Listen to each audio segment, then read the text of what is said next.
Hello, hello. Welcome back, everybody, to another episode of Astrology Did Not Change My Life. I am still that bitch, hosted by your girl, Plutonian Aquarius. I am officially back after a long, well deserved break. Life honestly kind of kicked me in the face, so I just took time off to rest and rejuvenate. And boy, oh boy, did I need it. And honestly, I'm not gonna lie, I feel a little bit rusty as I'm recording right now. I'll probably make a lot of mistakes here and there, but thank you so much, regardless, for being so patient with me. And I hope you can bear this episode. But I am really, really happy to be back to podcasting because, come on, astrology means literally everything to me. So to not be, sitting in my closet talking to myself, yeah, it felt weird to not be able to do that. But I'm glad I'm back in it. Now, if you are following me on Instagram, and if you aren't, my Instagram handle is Plutonian Aquarius. And so I have been posting a little bit of videos here and there and like just a little bit of content, just expressing me and how I feel and who I am. So if you want a little bit more content where you just get to know me, Plutonian Aquarius, behind the microphone, I suggest you go over to Plutonian Aquarius on Instagram and just follow me and leave a comment on any of my posts. And I also post a lot of updates about, again, the episodes and about the podcast itself, and just a lot of my other exclusive services that I offer. So, for those of you that have been listening to me for a while, you know that I also provide quite a few astrology readings. And for those of you that are new and are listening for the first time, welcome. And I hope you stick around. But I'm an astrologer that has been studying astrology for over 10 years. Maybe altogether it'll be 15 years actually. I started when I was very, very young because I was looking for answers, and, well, astrology provided that for me and kind of changed the way that I view the world and how I view myself. And it became a self help and empowering tool for me. And I want to be able to provide that same magic and that same sense of empowerment that I received once I started studying my chart. And astrology itself is just so daunting, so intimidating because there's so much. And yeah, that's why it took me 15 years to get to where I am right now. And so having an actual reading that provides you a personalized way to look at your chart gives you so much insight and so much, well, power over you. And I look at astrology as a self help tool. I don't really do predictions. I look at your chart as a whole, where you are the main character, and provide you guidance on how you can be the highest version of yourself. And I look at many different things that can help you, well, reach your life's purpose, because astrology does look into that. And I offer a wide variety of services with a wide variety of prices. So my cheapest offering is for $25. So I have two things for that. I have a self-help series called ICU. And so these are pre-recorded, I guess, readings you could say, where I look at different aspects of somebody's life. So this one specifically that I have is self-care based on your moon sign.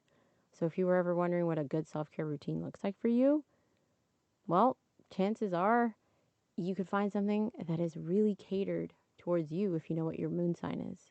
So it's like around a 20-minute recording on what a good self-care routine would look like for you. And that's only if you know what your moon sign is. My next offering in the $25 range is a personalized chart breakdown. So I look at all of your personal and your outer planets, what sign they're in, and where they are in your house system. And I also look at all of the aspects between your personal planets. And I know a lot of the free services that are out there, they can give you a little bit of a breakdown, but if you don't know how to read it, it can be really confusing. So I really spell it out for you. Next, for $50, I have just, if you have a question about your chart, I will just answer that and I will go really in depth and provide you the answer to your question about your chart specifically. The next that I have is for $100, where I look at your big three, which is your sun, your moon, and your rising sign. Those three aspects provide the foundation of your personality. So I really interpret just those three signs and how they work together to provide, well, the gist of you and you as an individual and your personality. And so if there's anything else that you don't really know about astrology, your big three, just know your big three, because that will give you an insight into, well, who you really are actually. And honestly, even that is just the surface of your chart. But it can give you a very, very good understanding if you want to get into astrology. It's a good place to start. Next, I actually have 3 offerings in the $150 range. So one of the big ones that I have is your life's purpose reading. So your life's purpose can be actually found through your North Node in your chart. And I argue is one of the most important things things in your chart. Honestly, I think everything is important in your chart, but your North Node really gives you true insight into what you came here into this lifetime to do and how you can get there. And I take into consideration your South Node and your North Node because they go together, and where they're located in your house system. So if you're looking for answers as to, well, why are you here? What are you meant to do? Well, that's a big, big reading that I highly suggest that you purchase. Next, I have a love reading where I look at important factors and elements that are important for you as an individual, for what you need to feel safe in a relationship, what you need to feel well loved, and what you need to also unconditionally love people. And love is just such a, well, it's such a prickly topic for a lot of us. And it is for me too, which I totally understand. But yet, that need to feel loved, that need to feel like you belong somewhere can be so great. But sometimes we end up in situations that aren't really in our highest good or are favorable for us. And so that's maybe because we don't really know what it is that we need because of a whole bunch of other things like childhood conditioning that really change the way we view love. And sometimes it isn't really true to who we are. And so I look at your chart to figure out what it is that you need out of a loving, healthy relationship and what wounds may be present that are preventing you from seeking out or having that form of healthy love in your life. And again, love isn't just through partners, it's also through yourself. So I really look at self-love in this reading as well. And so if that's something you're interested in, I also suggest purchasing that. I also have a professional career reading where I look at all of the elements in your chart that are related to, again, your professional career and what an appropriate professional pathway would look like for you. And yeah, your birth chart can actually tell you that. It's wild how it ends up happening that way. Then next, I actually also do relationship compatibility readings, synastry readings specifically, and that's for $200. So I will actually look at your relationship and I guess the compatibility, for lack of a better word, between you and a romantic partner, a friend, or even a family member. You just have to specify what your relationship with this person is. But I ask that you have at least known this person for a year, because at the end of the day, compatibility readings don't mean anything unless you have the intention to actually be with this individual. And honestly, readings are just confirmation for things that you already know.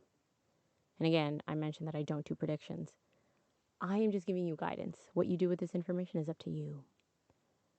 Next, I have the full birth chart reading, and that's a bit on the pricier side. It is a big investment, and it is a lot on me to be able to interpret your entire chart. So that's why it's on the pricier side. It's $400. I look at all of your personal planets, your outer planets, what sign they're in, where they're located in your house system. I also look at your North Node. I also look at all of the aspects in your personal planet, and I all put them together Why did I just make a grammatical error? I put them all together to create a picture where you're the main character and what you need to do to, again, reach your highest self. So it is a very long reading. It's around 7, 8 pages, or maybe 6 or 7, depending on how I formulate it. It's a long reading where I provide you a lot of insight on many different facets of your life. It's a huge, huge tool for you to use to empower yourself. So those are all the offerings that I have. And you can go to plutonianaquarius.ca to purchase a reading. I also have gift cards available. Oh my gosh, that took so much time. I'm so sorry. This is why promoting myself can be so much, because it takes up so much time. I have so many readings. And heck, I could even change these readings. There's so many other things that are in my head. So many different types of readings that I still could offer. But there's just so much already that I have. So I should figure those out. I only do a couple of readings a month. So if the readings are sold out that you wanted to purchase this month, try again in the next month. Unfortunately, because I work full time, it's a lot on me to be able to do these readings. So regardless, I still appreciate you all supporting me and continuing to listen to my podcast. And I hope you can learn more about your own chart through all of the things that I teach on these episodes. Because that's all I want you guys to do. Just learn more about your chart. I want to pass down that same magic that I felt when I first learned about my chart. Okay, it was magical. It was a healing spiritual experience. Okay. Thank you for supporting me. But regardless, I'm just going to move on to the actual content, which I'm sure that's what you came for. So I'm moving away from the actual signs because I spent a couple of episodes talking about that, and now I'm moving over to the houses. So if you listen to my episode about the rising sign, and I highly suggest that you do, very insightful information, your rising sign is your first house. And so the house system is super, super, super important because it tells you different areas of your life. Now, depending on what's going on in your chart, some areas are going to be more important than others. So, on today's episode, I'm going to be talking about the second house.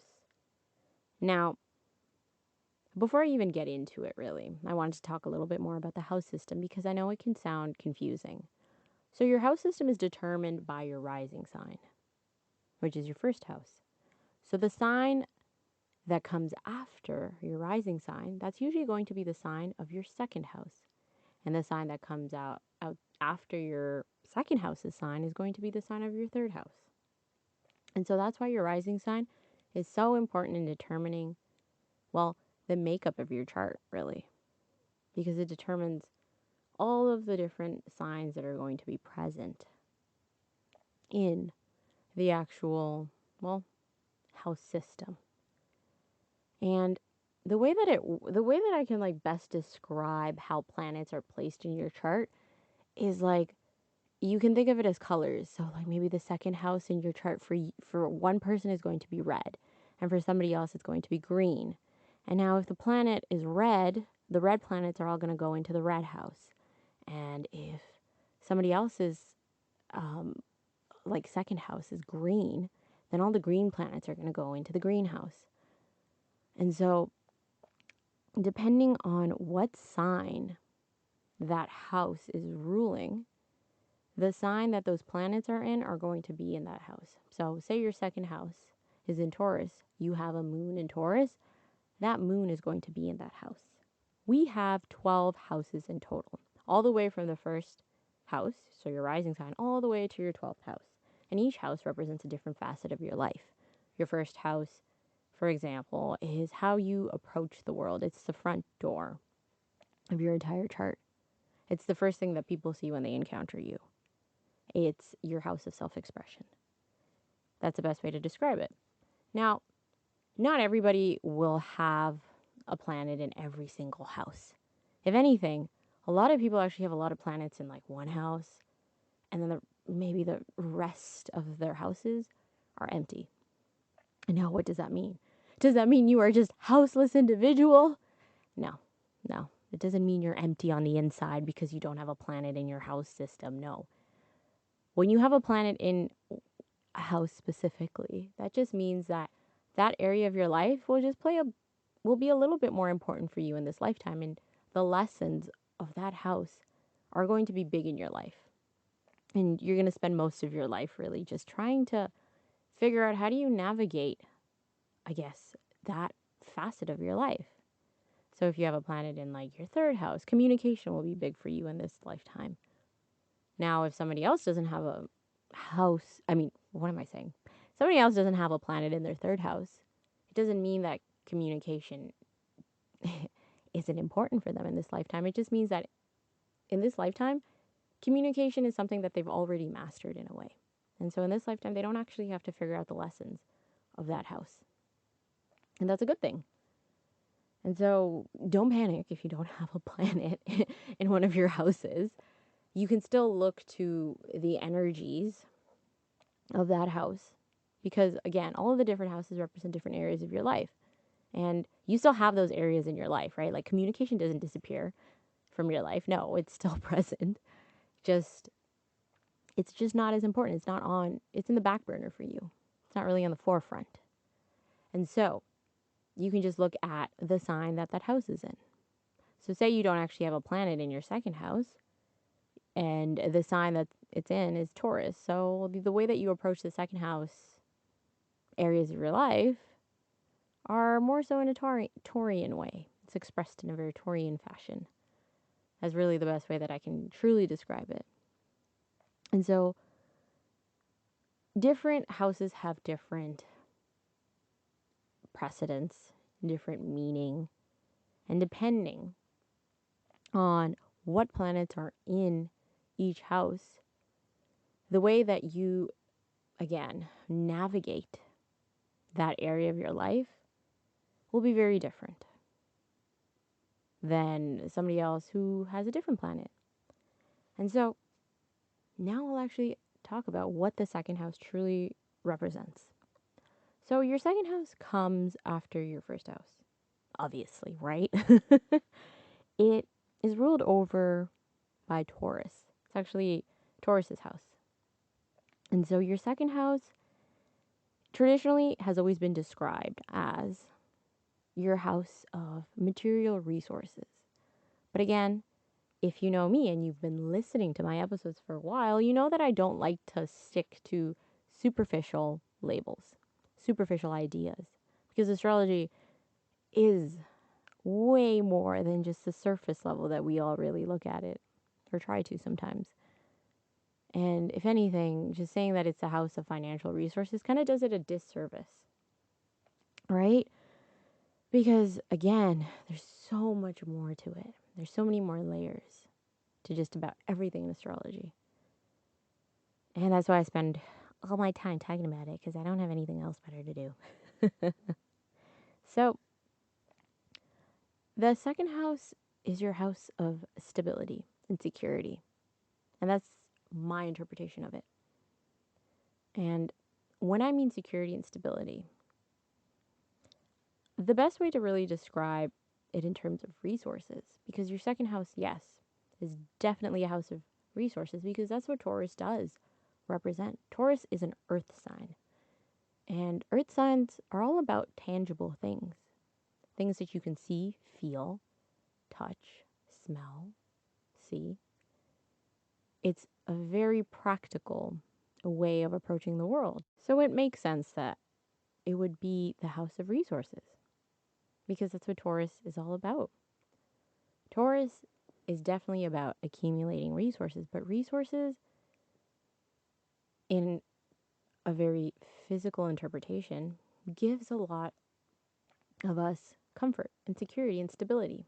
But there are so many different ways that we can create that kind of stability and security in our life. And all of it really truly boils down to values. The way that we approach the world to, again, create this form of abundance in our life is dependent on who we are as an individual. And these are core values. My core values may be different from the person next to me. And there's nothing wrong with that. And that's because, well, our second houses are all different. And again, some of us have a planet in our second house, some of us don't. So, what you value comes from your second house.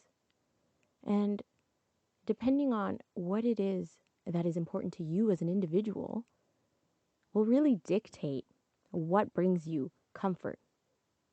Because comfort brings you security, and comfort gives you stability. When you're stable, there is nothing that can really sway you because you have the foundations, you have the roots, because you are staying true to yourself. And that's what your core values are all about. It's about you and who you are as an individual. And core values are often things or ideas or concepts, really, that we will just not compromise on because they are so innate and intrinsic to who we are. And that's the best way to really describe a Taurus is a Taurus will not budge if you try and go against things that they value. And I know that's why people are always like, oh yeah, Taurus is always just about money and sex and food. And again, that's a very simplified definition and idea of Taurus, when really Taurus is all about finding stability in the world and taking and approaching the world one step at a time and really truly enjoying life as it unfolds around you. Because again, you already have that stability in your life. So why not enjoy the world around you? So you can really boil it down to the house of self-worth, really, because your values are about your self-worth. There are just certain things that you will never, ever settle for. And that is based on your self-worth.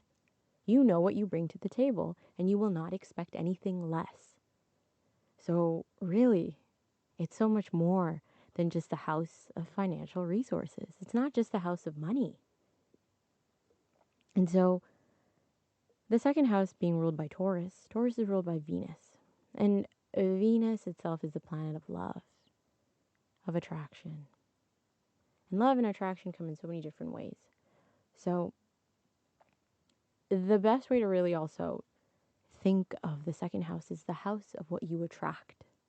But rather than it being the house of, well, partners, you attract abundance into your life.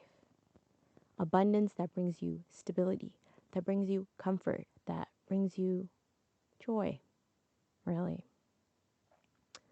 And because, again, Taurus being a earth sign, and this house being an earthy sign, so this is why I keep bringing up this idea of like Taurus and everything that Taurus represents. And because you can really think of this house as having energies similar to Taurus to really truly understand what it represents.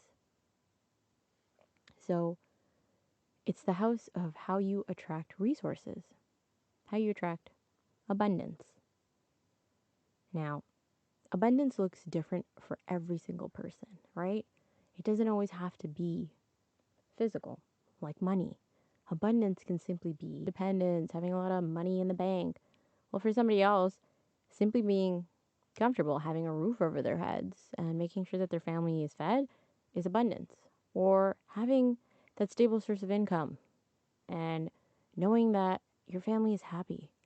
Knowing that, again, you're able to wake up whenever you want, or that you feel safe in your own home, or the fact that you're surrounded by those that you love.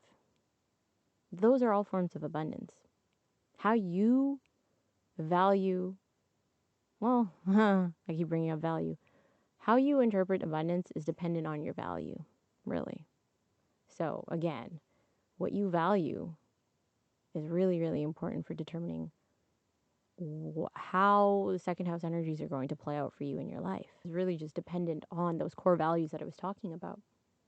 What it is you're worth and what determines your worth, really.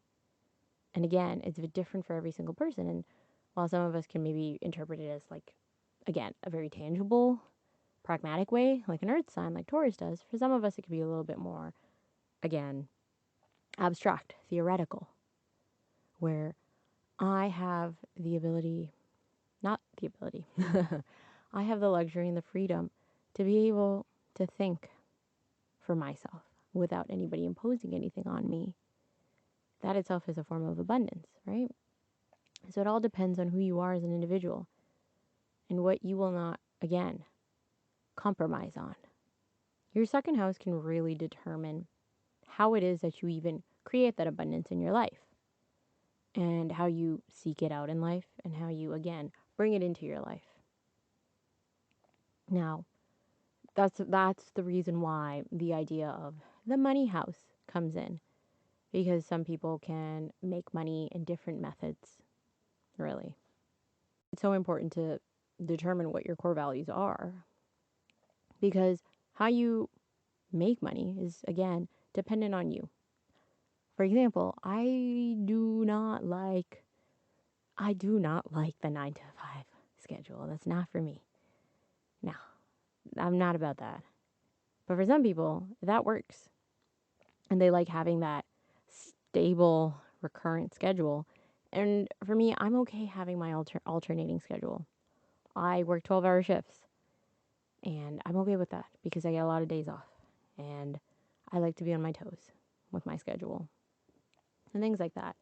But I still enjoy having that stable source of income. Some people are a little bit okay with, again, having multiple avenues of income. I have just the one really source of income. And again, it's because that's what my core values are.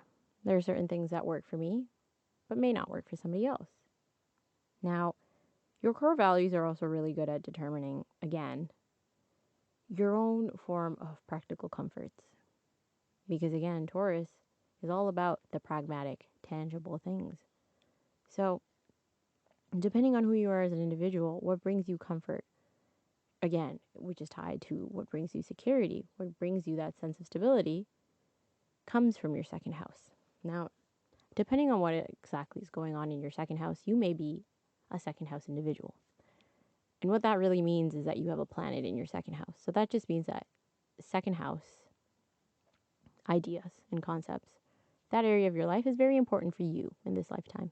Now, if you don't have a planet in your second house, like I mentioned before, just look to the sign that your second house is in to tell you what your core values may be, what you need to create stability in your life, to bring you security, and how you attract that abundance into your life that creates that stability, that security, that sense of comfort for you, that allows you to, again, feel comfortable in the world. Now, I always find second house individuals, and I'm a second house individual too, so I'm speaking from experience. My Venus is in my second house. Second house individuals are really focused on, again, creating that sense of stability. They are really big on creating foundations that they do not want to ever see crumble or break. So, really, second house individuals are like big hustlers. It's a major hustler energy. They are, I don't want to say that they're constantly working, they're constantly doing things that will bring them peace in this lifetime. It's the best way to really think about it. Whether that be, again, creating financial independence for themselves or attracting the right individuals, the right opportunities that will allow them to, again, be at peace with themselves, to be comfortable, to feel safe. And it looks different for every person depending on what planet is in their second house.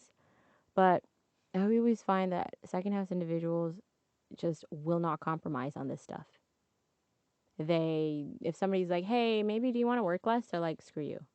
You don't understand, okay?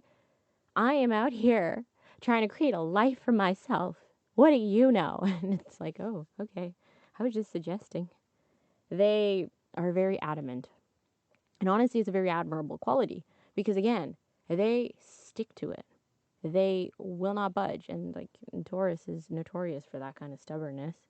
And again, stubbornness, while it can be problematic sometimes when taken too far, it creates, again, stability that does not crumble. And so they are really, truly making a life for themselves. And again, anybody that comes into their circle can really see that when they're in their presence, that they really enjoy being comfortable. Like, it's the best way to like describe it. Like, my house, my second house has, oh my gosh, I am stumbling on my words. Remember what I told you? But essentially, my second house, Venus. I keep trying to say Venus is in my second house. I'm so sorry. Venus is in my second house. So Venus is a planet of love, of beauty, of attraction, and all things lovely. So Venus represents what it is that you need to feel beautiful. And for me, having security, having abundance makes me feel beautiful, which is so weird how that plays out. But essentially, when you have planets in your second house, how you seek out that comfort and abundance is dependent on the planet itself and what that planet really represents and manifests in your chart. So now with my second house, Venus, oh my God, I finally said that properly. For me, I love having products around me that will really make me feel comfortable. So again, my Venus is also in an earth sign. So for me, sensual things are very, very soothing and comforting for me. So I like my warm bubble baths with the nice scented candles. But for me, abundance is being able to have that kind of material, material comfort in my life.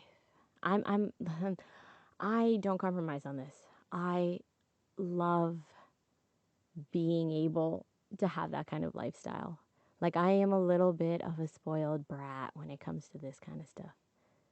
It's a very it's a big contrast from like this spiritual person that I really am. It's no. I love the capitalist ventures that they sell to us to feel comfortable. Like, I love it. I am a sucker for it. I will buy all the nice smelling candles. I will buy all the nice smelling bubble baths. I will invest in all the beautiful skincare products. All of the beautiful, beautiful hair products that give my hair its shiny glow. Yeah, it's bad. I am that person, but that's who I am. it I really truly rejected that side of me for the longest time because I was like, I'm different. I don't want to be a girly girl. I am a girly girl, okay? I love that stuff. Okay? I love being able to afford nice fancy clothes that make me feel comfortable. I like dressing up. I like makeup. I like all of that stuff. And when you reject your second house qualities, which a lot of us do, because again, it's if you have planets there, if you're a second house individual like me, it's a lesson that you really have to kind of overcome in this lifetime.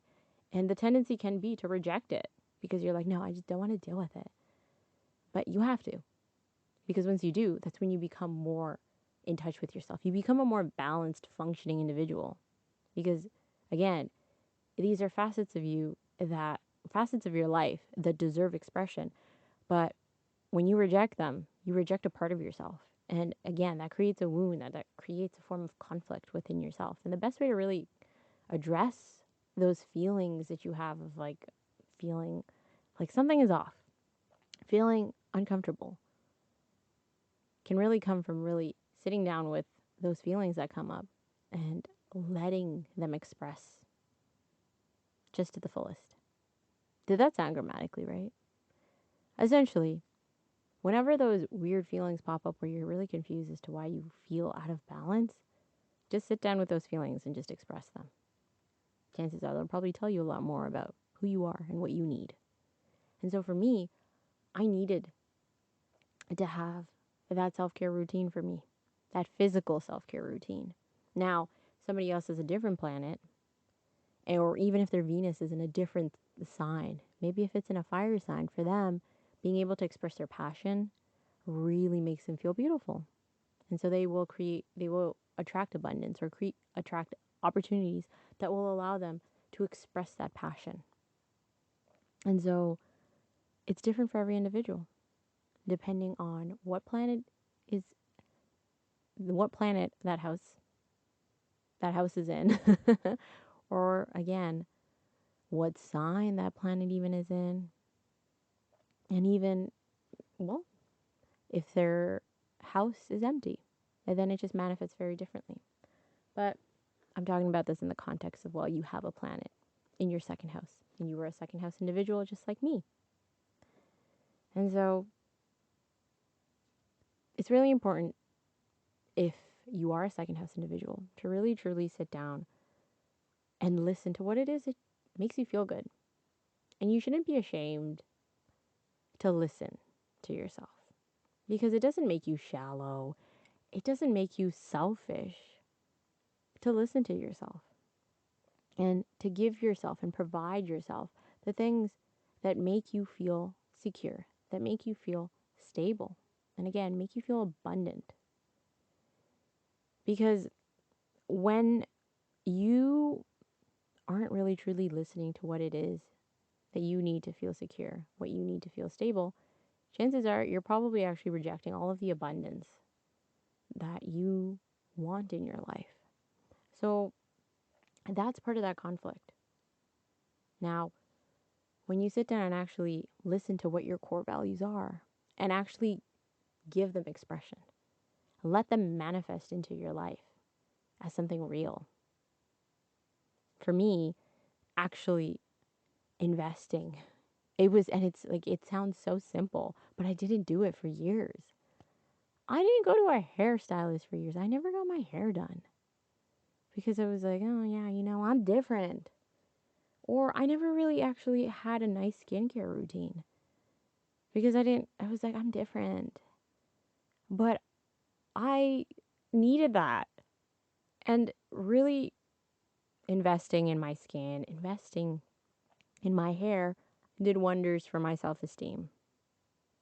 Because my self worth was really attached to, well, being able to have access to these kind of sensual experiences.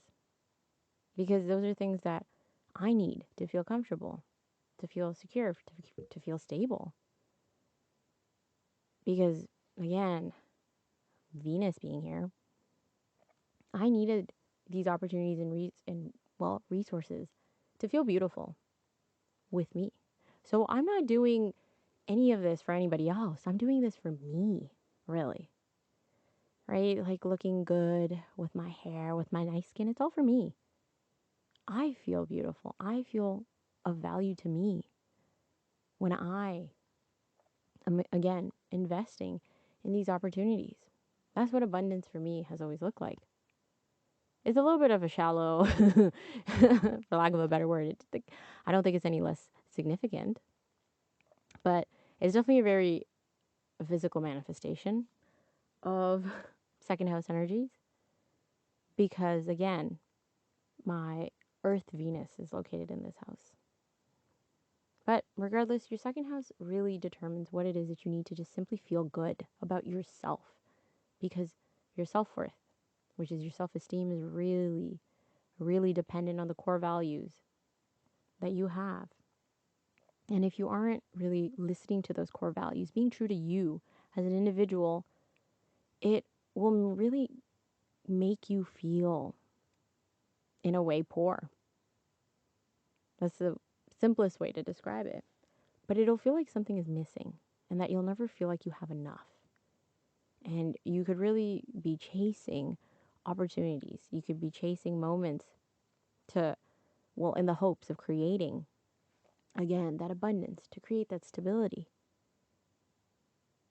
But if it isn't true to who you are, then it honestly makes you feel empty, really. Now, in terms of abundance, I really think that with this house, abundance that you attract into your life really just creates peace within your life. And it all just depends on what it is that you need to feel at peace and how you go about creating that peace in your life is dependent on your core values. Now, I'll get into how this manifests, how second house energies manifest depending on your planet.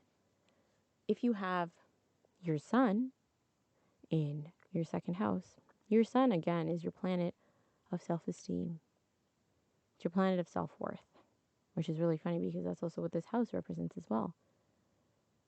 But your personality is really dependent on your sun because we really grow into our personality as we get older, as we find out what it is that makes us shine and feel warm and fuzzy. So for you, your core values are all about that. It's about finding those opportunities that let you shine, that let you feel warm and fuzzy, that allow you to express yourself to the fullest. And so you feel the most secure when you're able to express yourself wholeheartedly without fear. So when you're able to, again, step out into the spotlight, that's when you actually attract that right kind of abundance into your life. And in a way, you'll find it all kind of just falling into place. And that's when you're really working with your second house energies. Now, if you have your moon in your second house, your moon is your emotional landscape. It's what you need to feel emotionally safe. Now, that all ties in together with security and safety as well. So when you're able to express your emotions to the fullest without fear of judgment, where you have this safe space to let all of those emotions flow out, that is your security. That is your comfort zone. And that is also how you attract that kind of abundance. You attract those opportunities that allow you to have that emotional authenticity in your life. That's your form of peace, to be able to have that emotional safe space in your life. And in a way, when you're able to do that, that's when you actually attract maybe even physical abundance, like money, because they do go hand in hand. I know I did mention that, like, money, thinking about it as a money house is just such a disservice, but you can really talk about it being the money house as well, but it's not just that. But when you really stick to your core values, that's when you can actually attract actual money making opportunities as well. If that is a form of abundance that works for you, maybe that's how you define abundance. For me, I do. Money does make sense to me. It's part of my core values. I like to be financially comfortable. That's, or at least have abundance that makes me comfortable. And so if you have your Mercury, your planet of communication, in your second house, when you're able to have a safe space to express your thoughts, your ideas, and again, have individuals around you to bounce your ideas off of, or just have an environment where you're just literally able to just talk. Like, hey, maybe you like to sit in your closet and record podcasts because it's a way of communicating for you. That's your safe space. That's what brings you comfort. And again, if you're not able to have that, it can create a lot of conflict when you don't have that stability, that form of mental stability, really. So if your thoughts have a safe space to be expressed, that also attracts the right kind of abundance for you as well. Now, if you have your Venus, like me, in your second house, for you, you are very true to your core values on what it is that you need to feel comfortable in a relationship, and you won't compromise on those. So if potential romantic interests, or even individuals that want to love you, if they don't live up to your standards of what it is that you require to be in a healthy relationship, you will not settle for it. You will tell them to take a hike. So for you, having that environment where you can love safely, where you can feel like you are safe in a relationship is very important. And you will not let anybody into your life that does not satisfy those requirements. You're not going to take a chance. Second house people do not take chances. You either have it or you don't. You can walk the door. Walk out the door, man. And for you, having those opportunities where you get to feel lovely and beautiful is very important for you. And I know they say that second house Venus people can be vain because of that. But again, they're doing it with their own money a lot of the times. So let them be, okay? They're not bothering you. They're doing it for themselves. They're honestly not just doing it for you. It makes them feel beautiful, makes them feel comfortable. And so they will not settle for anything less. And it's that simple. And that's why I admire my second house people. They really don't settle. Because again, we know what we bring to the table. Now it's up to you whether you want to match that as well. It's not a big ask. We will ask what we can provide as well. Because again, it's a house that's ruled by Venus. And Venus is all about relationships. And relationships are about balance and harmony, which is a give and take. And so if you also have your Mars in your second house, Mars is a planet of fire, of anger, of how you take action. It's the fire within. So for you, if you can express your passions to the fullest, that is what brings you that sense of security and stability. Those are your core values. You need to be able to live your life passionately. You need to be able to express your passions. Whatever your passions are, it's dependent on you. And you won't compromise on that. You have to have a safe space to let that fire loose. If you're not doing that, that can create a lot of inner conflict for you. It has to be let out. And your opportunities to create that abundance come through pursuing your passions, really. Expressing those passions that you have within. Now, if you have Jupiter in your second house, you need opportunities to discover yourself, to feel comfortable and secure and safe. Jupiter, again, represents this whole pathway to figuring out your bigger purpose in life. And so when you have this planet of, in a way, it is a planet of abundance as well, and expansiveness. For you, when you have the ability to seek out endless pathways that allow you to really, truly discover yourself, is when you feel safe, when you feel comfortable. And those are things that you will not, again, compromise on. You need to have the ability to feel free, to be able to explore and satisfy your curiosity. You need to have those. And when you have outer planets in your second house, it can definitely feel like you are marching to the beat of your own drum. And that's because outer planets are very different than personal planets in the way that they manifest. Because outer planets, again, the energy is so much more generalized because they're generational planets that it can feel like there's a lot of energy just within that one area of your life if it's in a house. So it can feel like, it just feels like you don't have the same desires. You don't have the same kind of needs or ways of thinking, ways of approaching the world as the rest of your counterparts around you, whether they be your peers or other individuals within your age group. And that's okay. That's not a bad thing. That just means that you just have a different way of approaching the world, and that's something to really celebrate. Now, if you have Saturn in your second house, Saturn is a planet of really becoming the authority in your own life. It's how you go out and become that responsible adult that you were meant to be. So for you, when you're out there really trying to create structure in your life, that's when you feel safe. And it can feel like this is an area that you really struggle with too if it's in your second house, because it feels like you just don't catch a break. And that can be mainly because you're not sticking to your core values.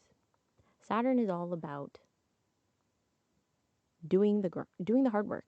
You have to get down and grind. Buckle up your boots and do all of the not so fun things that are part of, well, being an adult. You have to do things through hard work. And if you're not doing it through hard work, it's not going to work out for you. And for you, your core values are about hard work, luckily. So you do things that make sense to you. You don't have to follow what everybody else is doing around you. If it makes sense to you, that's all that matters. And your work should bring you joy. That hard work itself brings you joy. And that itself brings you comfort and security. Now, if you have Uranus in your second house, Uranus is the planet of unconventionality. We all have it in our charts. And it's what makes us different. And we all have that.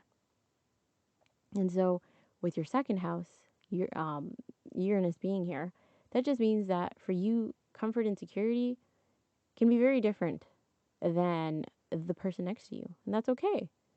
How you feel stable and stay safe is very dependent on you, and it can be very unconventional, but it has to be unconventional because it's true to who you are. Now, if you are allowed to express the side of you that doesn't really conform to society's expectations or ideas, that's when you feel safe, and it has to be expressed to be able to attract that kind of abundance in your life. Now, if you have Neptune in your second house, Neptune is this obnoxiously elusive planet. It's a very dream-like planet. It's everything in our chart. It represents everything within us that is empathetic, that is kind. But it's also the parts that we usually like to ignore sometimes because it's being an elusive energy, it can be really difficult to try and pin it down. So it's everything sometimes that we aren't really truly aware, but it's there. And so for you, security and stability can feel like something that is there 1 minute and then it's gone the next. Now, what the hell does that mean? What that essentially means is that you need to express your core values and your ideas of comfort and safety in ever changing ways. It could look different for you every day. But Neptune being the planet that represents everything that we need to feel empathetic and kind and, well, all of those spiritual, mystical ideas. For you, if you're not able to express those spiritual urges, those creative impulses that come from following through with the spiritual world, well, or even a lot of things that the rest of us like to believe doesn't exist, you're going to feel out of balance. But it's so intrinsic to, again, your self-worth and your core values that if you reject it, you can feel hollow. Like I mentioned, you can feel very empty. And when you're able to accept that maybe the way that you approach the world and the things that you value are very different, and they don't always make sense to everybody else, but they make sense to you, that's when you attract that right kind of abundance in your life. And Neptune can make things confusing. So your second house can feel confusing to you. And ideas of abundance and security and safety can definitely feel very, well, elusive, like I mentioned before, like it slips through your fingers. But if you really sit down and really recognize that it doesn't have to make sense, and it just feels comfortable for you and it just flows, then that's all that matters. Now, if you have Pluto, the planet of regeneration and transformation, in your second house, for you, when you are really seeking out those opportunities to feel empowered, to really transform yourself and constantly evolve and learn more about yourself, get to the deeper core of who you are, that's when you feel secure and safe. That's when you also attract that kind of abundance into your life. When you're living life intensely, having those intense opportunities in your life creates that abundance because it makes you feel safe. And so, those are just if you have planets in your second house. So, depending on what sign the planet rules, you can use those energies to really figure out how your second house plays a role in your life. And that only applies if you don't really have a planet in your second house. But I would assume that most of the people that are listening to this episode have a planet in their second house, and that's why they're listening. So, if your second house is ruled by Leo, you can look to the ideas of what a sun in your second house looks like. If your second house is ruled by Gemini or Virgo, look to what Mercury in your second house is like to understand. Now, if your second house is ruled by like Cancer, look to Moon in second house. Your second house is ruled by either Libra or Taurus, look to Venus in your second house. If your second house is ruled by Aries or Scorpio, look to Mars in your second house. Or actually specifically Mars in your second house. If your second house is in Pisces, no, not Pisces, Sagittarius, then look to Jupiter in second house. If your second house is in Capricorn, look to Saturn in your second house. If your second house is in Pisces, then you look to Neptune in second. And if your second is in the sign of Scorpio, then you look to Pluto in the second house to really understand those energies. But that's only if you're curious. A lot of the times you don't always have to look to your empty houses. Because again, you've already mastered it in this lifetime. So it's not really that important for you, but it's cool to know. So why not? So that's all I have for the second house. I hope you guys were able to learn something. I definitely went off on a tangent here and there. I'm still very rusty, but for those of you who have been listening to me for a long time and are back for more, thank you for being so loyal. I appreciate you so much. Now, if you liked today's episode, please go to plutonianaquarius.ca to leave a review. I really appreciate all the feedback that I receive. And if you aren't already following me, please follow me on Plutonian Aquarius on Instagram. I have a lot of cute content and I post a lot more about myself. So if you wanted to know who I am behind the microphone, Instagram is the best place to find out more about me. And so, until next time, bye-bye.